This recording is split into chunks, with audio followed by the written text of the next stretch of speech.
Hello, my name is Jim York with Northern Lights Snowshoes, and I want to talk to you today about direct mounting racing snowshoes. Traditionally, racing snowshoes have bindings. These, for example, are our True Track bindings. But as you get more and more serious about the sport, we find that people like to take their running shoes and directly mount them to the suspension strap, thereby creating a direct mount snowshoe. And so we offer that option where this is how the shoe will come to you, and then you would take your running shoe and direct mount to the suspension strap. So I want to talk to you today about how we do that. First thing you want to do is take the running shoe that you're going to work with, remove the liner, so you just have the bare insole, take out the laces, and then I put painter's tape on the bottom so it makes it easier to mark where the holes are. And as you see, there's 3 holes that will be used to bolt the front cleat and the shoe to the suspension strap. So then you position the shoe, and you want to think about positioning the axis of the shoe parallel to the axis of the snowshoe. So you'll line it up. The clips here form a real good visual reference that allow you to see that the shoe is lined up properly. You want to have the bend point of your foot, where your foot bends, centered on the suspension strap, and you want to make sure you have enough room for the shoe to rotate with the suspension strap as you run. Once you use the suspension strap as a template to mark the holes on the sole of your shoe, you're then going to drill holes in your shoe. And you want to be very careful when you're doing that. You don't want to punch through and then go through the upper of your shoe. But you also don't want to have your hand in there and drill holes in your hand. We use a 3/16 bit. You line it up.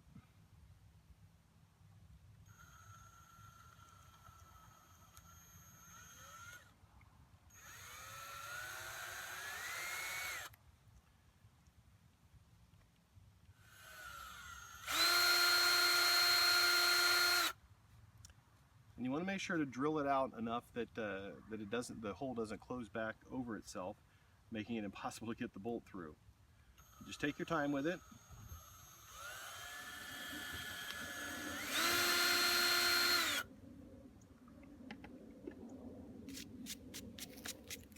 Once you've got your 3 holes drilled, double check your positions, make sure they line up properly. Then you can go ahead and remove the painter's tape.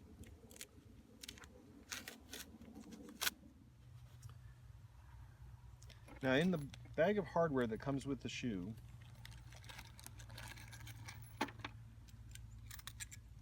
you'll find 1-inch 832 bolts. And if you can use the 1-inch, that's great, because it's just a little less material. The problem is most running shoes these days are fairly thick foresoles, and the 1-inch, while when everything is compressed, it will work, makes it really hard to get the bolts started. And so what I do is, or what we do is, we include an 1.25-inch bolt in the packet, and it makes it a little easier to get things started. And you can decide later, once you've got the shoes put together, you can decide if you want to remove the 1.25-inch bolts one at a time and replace them with the 1-inch bolts.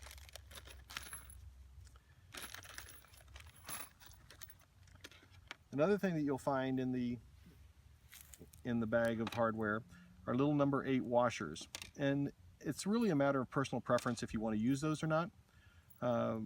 I typically don't, because we have this insert that we use that essentially acts like a snowshoe for the head of the bolt. It distributes the force, and it makes it a little nicer inside your shoe. You don't have those little lumps from the screw head. But it's a matter of personal preference, and you can probably experiment and decide which works for you the best. When you put these together, this is an opportunity for, if you've got friends with small hands, it really helps. But basically, you're going to start one of the bolts. The middle one in the front is typically the easiest because it's easiest to find.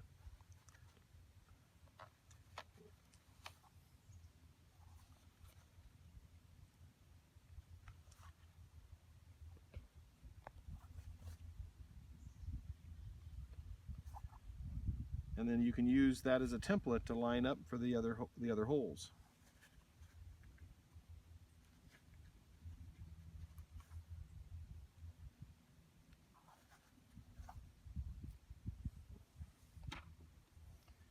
Another thing you can do is you can put your second screw from the bottom up And what that allows you to do is lock the insert in place so it's not rotating, and it makes it easier to find the third hole.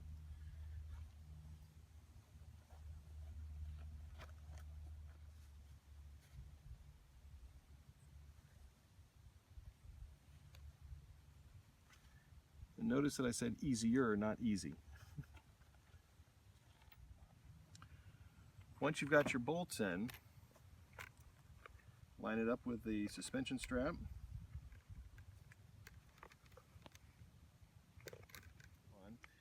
And you'll notice it's almost impossible to get these to go straight up and down because of the way that a drill tracks through polymers. But you can see that if these were a 1/4 inch shorter, you would have a heck of a time trying to get the cleat on.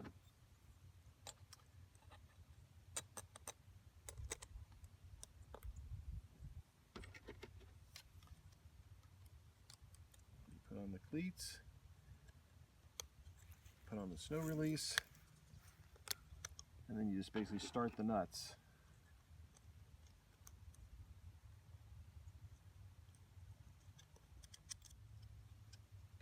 And you can use your finger just to hold the head of the bolt while you start tightening things up, because it really does go fairly easily at that point. And what I like to do is start it till I get the threads just past the face of the nut.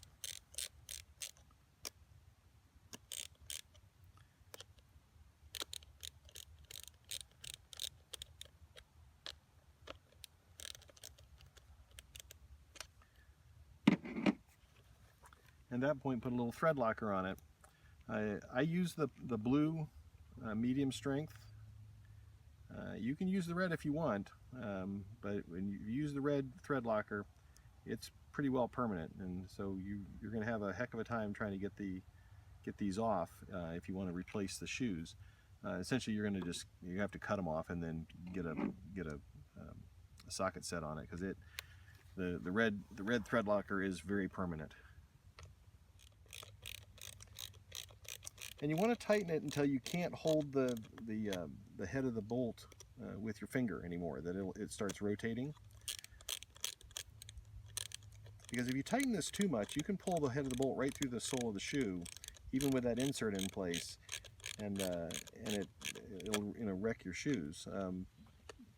And you don't really need it all that tight. It just needs to be tight enough that it's not moving, and that's again where the thread locker helps. And these are lock nuts as well. And as you tighten it, you'll feel very little resistance in the socket wrench. And you want to tighten it until you start to feel resistance, but again, not too much, because you'll pull it right through. So once I get to that point, wipe off the excess thread locker. At that point, I put the screwdriver on the head of the bolt. It's difficult to do because the shoe's in the way, but at least it gives you something to work against. And this is where the feel comes in. It's a little bit of an art. You want to tighten it until you have decent resistance, but not very much, because if you tighten it where you have a lot of resistance, you've tightened it too far.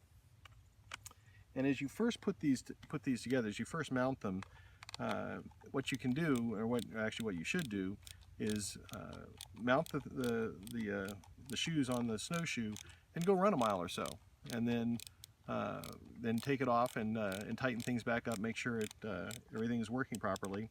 And you would probably want to do that, anytime you're going to do a long run, or anytime you're going to do a very important race. You'd want to just double check that everything is tight and that nothing is loosened on here. You can also take a visual check to make sure the bolt heads are down far enough that they're below the level of the sole, so you're not walking on three bolt heads, or running on 3 bolt heads. But once you get it tightened up, double check, make sure you like how it flexes, make sure it's lined up properly, put your inner sole back in, put some laces on, and go racing.